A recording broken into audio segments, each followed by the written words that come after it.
प्रशांत किशोर कैसे कह रहे हैं कि 1 साल में पलायन रोक देंगे? बिल्कुल इसको रोक देंगे। अब आप लोगों को लगता है कि भैया खेती से रुकेगा। किसी ने कहा कि बिहार तो कृषि प्रधान है, तो खेती के लिए आप क्यों नहीं बोलते हैं? हमारे तेजस्वी यादव जैसे महान विद्वान लोग हैं जो बता रहे हैं कि सरकारी नौकरी देके सुधार देंगे। तो पहले 2-3 आंकड़ा आप समझ लीजिए। बिहार में जिसको भी लगता है कि सरकारी नौकरी से व्यवस्था सुधर सकती है, तो एक आंकड़ा याद रखिए। 78 साल के आजादी के बाद बिहार में चपरासी से लेकर मुख्य सचिव तक जितने लोग सरकारी नौकरी करते हैं उसकी संख्या जोड़िएगा तो वह है 23.25 लाख। 23.25 लाख लोग ही सरकारी कर्मी हैं, सरकारी नौकरी करते हैं। वो हुआ 1.97%, मतलब पूरी आबादी का 2% व्यक्ति ही सरकारी नौकरी कर रहा है। लोग चाहे जितना दावा कर लें कि हम 5 लाख दे दिए, 10 लाख दे दिए, प्योर झूठ बोल रहा है। भाई जो सरकारी नौकरी करता है उसको सैलरी जाती है, उसका कंट्रोलर ऑडिटर पूरा उसका हर महीने ब्यौरा जारी करता है कि उसको सैलरी गया ट्रेजरी से, सरकार से। तो कुल 23.25 लाख लोगों को ही नौकरी यहाँ है। और प्रशांत किशोर जनसुराज ये दावा नहीं कर रहे हैं कि हम आएंगे तो सरकारी नौकरी देंगे, वो हो ही नहीं सकता है। दूसरी बात, लोगों को लगता है कि यहाँ उद्योग धंधा लगेगा उससे सुधर जाएगा, उससे भी नहीं सुधरेगा। क्योंकि जो पूरी अर्थव्यवस्था है, आप में से जो लोग थोड़ा बहुत भी अर्थव्यवस्था समझते होंगे, अर्थव्यवस्था के 3 पिलर होते हैं।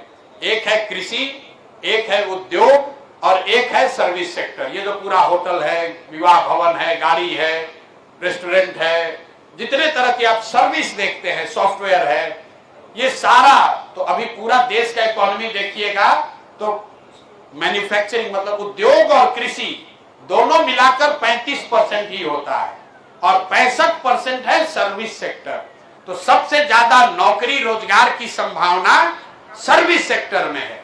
और वहां पर रोजगार कैसे होगा, उसके लिए जनसुराज ने 3 पॉइंट प्रोग्राम दिया है कि कैसे यहां बिहार में हर घर में रोजगार होगा, पलायन कैसे बंद होगा। पहली बात हम लोग ये कह रहे हैं कि बिहार में से होने वाला पूंजी का जो पलायन है, सरकार बनने के 6 महीने के अंदर रोक दिया जाएगा। पूंजी का पलायन क्या है? जो पैसा आप बैंक में रखते हैं, बैंक में जो आप पैसा जमा करते हैं, बैंकों की ये जिम्मेवारी है कि जितना पैसा हमने अपने बैंक में रखा उसका कम से कम 70% पैसा लोगों को ऋण के तौर पर, लोन के तौर पर मिलना चाहिए, ताकि लोग अपना घर बना सकें, अपना रोजी रोजगार कर सके, कोई गाड़ी खरीद सके, कोई यूट्यूब चला सके, कोई कृषि में इन्वेस्ट कर सके, कोई दुकान खोल सके। बिहार में एक आंकड़ा है, इसको रिजर्व बैंक ऑफ इंडिया जारी करता है, यहाँ पर 70% नहीं, बैंक वाले सिर्फ 40% पैसा ही वापस दे रहे हैं। इसका असर क्या हो रहा है, आप में से शायद किसी को जानकारी न हो। पिछले फाइनेंशियल ईयर में, पिछले वित्तीय वर्ष में, पिछले साल बिहार की गरीब जनता ने बिहार के बैंकों में 4,21,000 करोड़ रुपया जमा किया। अगर 70% पैसा बिहार के लोगों को मिलता तो 2,80,000 करोड़ रुपया करीब करीब लोगों को मिलना चाहिए था, घर बनाने के लिए, रोजगार करने के लिए, बिजनेस व्यापार के लिए, पढ़ाई के लिए, कृषि के लिए। लेकिन चूंकि 40% पैसा ही बैंकों ने दिया, इसलिए लोगों को सिर्फ यहाँ 1,61,000 करोड़ रुपया मिला। बाकी का पैसा कहाँ गया?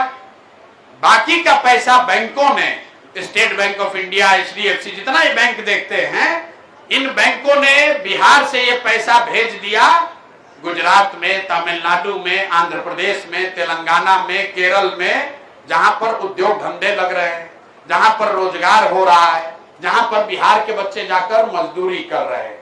उन राज्यों में CD रेशियो, मतलब बैंक कितना लोन देता है वो कितना है?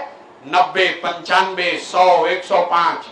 मतलब तमिलनाडु में अगर लोगों ने 100 रुपया बैंक में रखा तो बैंक ने 90 रुपया कर्ज दिया, और बिहार में लोगों ने बैंक में 100 रुपया रखा तो बैंक ने सिर्फ 40 रुपया दिया।